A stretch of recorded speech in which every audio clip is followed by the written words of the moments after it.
प्रशासनाकडून ज्यांची घरं पूरग्रस्त पाण्यामुळे बाधित झालेले आहेत अशांना आता पैसे मिळायला जे आहे ते सुरुवात झालेली आहे। आपण आता आहोत उत्तर सोलापूर तालुक्यातील डोणगाव या भागामध्ये।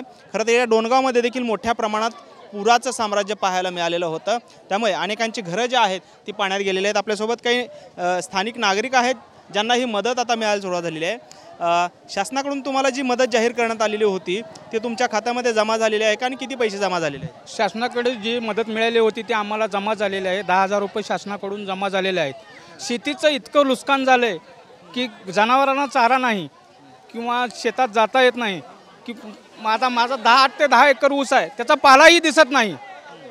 एवढी बिकट अवस्था आहे की शासनाने याची शेतीच्या ह्याची नुकसानाची भरपाई द्यावी शासनाने, ही आमची मागणी आहे। पण मग हे घरासाठीचे हे तुम्हाला पैसे मिळालेले आहेत का आता आणि काय अपेक्षा आहे शासनाकडून? नाही, आता घरही पाण्यात गेलं होतं, ह्याची आम्हाला 10,000 रुपये शासनाने मदत जाहीर केली, ते मदत आम्हाला मिळाली। आणि आता ही शेतीचं जे आहे हे एवढं नुकसान आहे की भरून निघण्यासारखं नुकसान नाही आहे।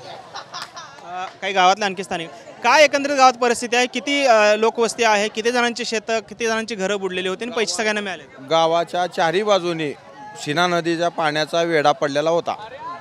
त्या पाण्यामध्ये लोकांची जनावरांची वैरण, जनावरं, कुणाचं धान्य घरी ठेवलेलं हे सगळं नुकसान होऊन गेलेलं आहे। आता शासनाकडून अपेक्षा एवढीच आहे की लवकरात लवकर पंचनामे करून शेतकऱ्याची नुकसान भरपाई प्रत्येकाच्या खात्यावरती जमा करावी।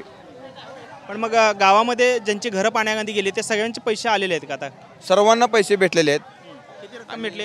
प्रत्येकी 10,000 रुपये पाण्यात गेलेल्यांना भेटलेले आहेत। आता फक्त शेतीचे जे नुकसान झालेलं आहे ना त्याचे लवकरात लवकर पंचनामे करून काय असेल ती भरपाई देण्यात यावी। किती साधारण अपेक्षा आहे, किती भरपाई मिळावी असं वाटतं? हेक्टरी 50,000 रुपये तरी भेटावेत अशी अपेक्षा आहे। पण पाहतोय खरं तर की गावामध्ये मोठ्या प्रमाणात पुराचा वेढा पडलेला होता आणि या वेढ्यामध्ये अनेक घरं जी आहेत ती बाधित झालेली। मात्र आता या सर्वांनाच रात्रीपासूनच पैसे त्यांच्या खात्यामध्ये 10,000 रुपयांची रक्कम जमा व्हायला सुरुवात झालेली आपल्याला पाहायला मिळते।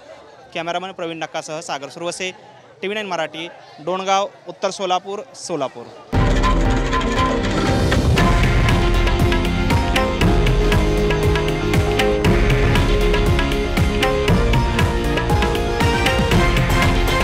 हे आहे देशातील नंबर 1 न्यूज नेटवर्क आणि आपण पाहत आहात TV9 मराठी, एकमेव।